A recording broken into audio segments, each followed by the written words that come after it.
অনলাইনে পিনাকি ভট্টাচার্যের একটা ভিডিও নিয়ে কিন্তু রীতিমতো তোলপাড় চলছে। সেখানে একটা গোপন রাজনৈতিক চুক্তি নিয়ে বেশ কিছু বিস্ফোরক দাবি করা হয়েছে। তো আজকের এই আলোচনায় আমরা ওই ভিডিওর দাবিগুলোই একটু কাটাছেঁড়া করে দেখব। চলুন গভীরে যাওয়া যাক।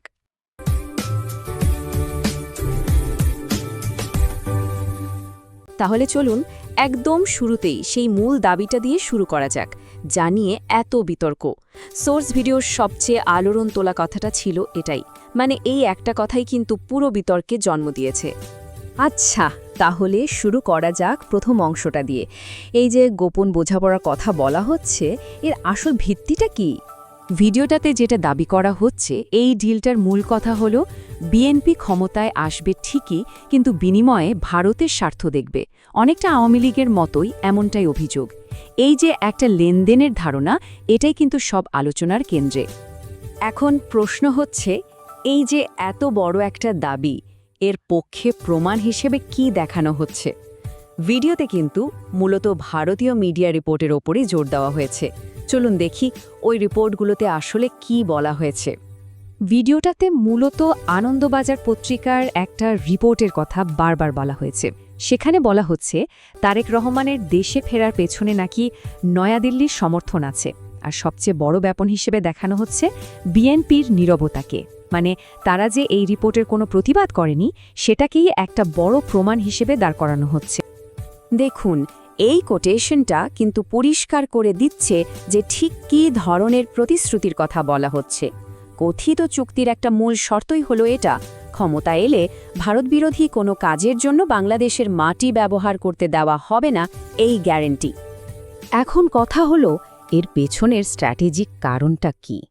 ভিডিওতে ইন্ডিয়ান ইন্টেলিজেন্স সোর্সের কথা বলে যা ব্যাখ্যা করা হচ্ছে, তা হলো যেহেতু আওয়ামী লীগ নির্বাচনে নেই, তাই উগ্রপন্থার ঝুঁকি সামলাতে ভারতের জন্য বিএনপি নাকি এখন বেস্ট নেক্সট অপশন।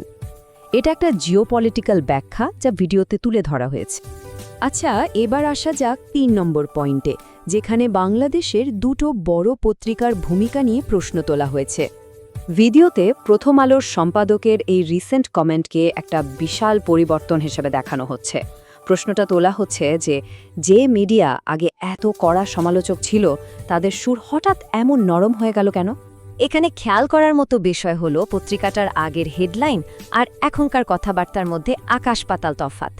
ভিডিওটাতে ঠিক এই কন্ট্রাস্টটাই তুলে ধরে মিডিয়াটার ভূমিকা নিয়ে প্রশ্ন করা হয়েছে। ভিডিওটাতে একটা ইন্টারেস্টিং থিওরিটিক্যাল কনসেপ্ট ব্যবহার করা হয়েছে, যেটাকে বলা হচ্ছে ট্রুথ মেকিং। মানে মিডিয়া নাকি শুধু যা ঘটছে তা দেখায় না, বরং নিজেদের মতো করে একটা সত্য বা ন্যারেটিভ তৈরি করে। আসুন একটা উদাহরণ দেখি। এই স্লাইডটা দেখুন, এখানে একটা বাস্তব উদাহরণ দিয়ে ট্রুথ মেকিংয়ের ধারণাটা বোঝানো হচ্ছে। ভিডিওতে দাবি করা হচ্ছে, একটা জানাজায় যেখানে 10 থেকে 15 লাখ মানুষ হয়েছিল, সেখানে বড় বড় মিডিয়া রিপোর্ট করেছে 100 মানুষ। এইভাবেই নাকি ফ্যাক্টকে একটা অন্য ট্রুথে পাল্টে দেওয়া হয়।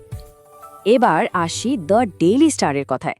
এখানেও ভিডিওটার সরাসরি সম্পাদকের একটা স্বীকারোক্তিকেই প্রমাণ হিসেবে সামনে আনছে, যেখানে তিনি ডিজিএফআইয়ের দেওয়া খবর যাচাই না করে ছাপানোর ভুলটা স্বীকার করেছিলেন।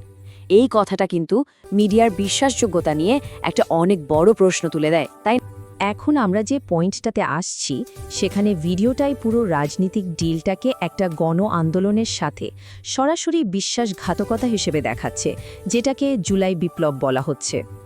ভিডিওটাতে এই ঘটনাটাকে দেখানো হচ্ছে সাধারণ মানুষের রায় হিসেবে।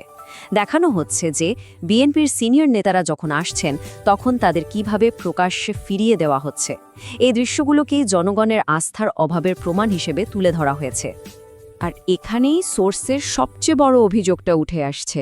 বলা হচ্ছে যে আন্দোলনটা ছাত্র জনতার রক্ত দিয়ে তৈরি হলো, বিএনপি সেটাকে ব্যবহার করে নিজেদের ক্ষমতায় ফেরার জন্য দর কষাকাষি করেছে, একটা জিওপলিটিক্যাল কারেন্সি বানিয়ে ফেলেছে। এই বিশ্বাসঘাতকতার পুরো ন্যারেটিভটা কিন্তু এই অভিযোগের উপরেই দাঁড়িয়ে আছে। আমরা এখন আলোচনার একদম শেষ পর্যায়ে। এই যে কথিত চুক্তি, এর ফলে বিএনপির রাজনৈতিক ভবিষ্যৎ কি হতে পারে, চলুন দেখি সে ব্যাপারে ভিডিওতে কি বলা হয়েছে। এই কথাটা আসলে পুরো ভিডিওর নৈতিক যুক্তির সারমর্ম।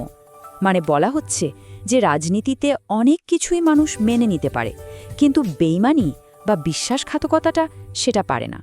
আর এই সেন্টিমেন্টটাকে বিএনপির সবচেয়ে বড় দুর্বলতা হিসেবে দেখানো হচ্ছে।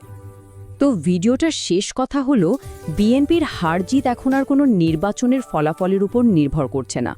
তাদের নৈতিক পরাজয় নাকি সেদিনই শুরু হয়ে গেছে, যেদিন তারা জনগণের আন্দোলনের সাথে বিশ্বাসঘাতকতা করেছে বলে অভিযোগ উঠছে। আজকের আলোচনাটা আমরা এই প্রশ্নটা দিয়েই শেষ করতে চাই। ভিডিওতে যে অভিযোগগুলো তোলা হয়েছে সেগুলো যদি সত্যি হয় তাহলে এর শেষটা কোথায়? কোনো রাজনৈতিক দল যদি একবার জনগণের বিশ্বাস হারিয়ে ফেলে, সেটা কি আর কখনো ফিরে পাওয়া সম্ভব? সম্ভবত এটাই এর পুরো বিতর্কের সবচেয়ে বড় প্রশ্ন।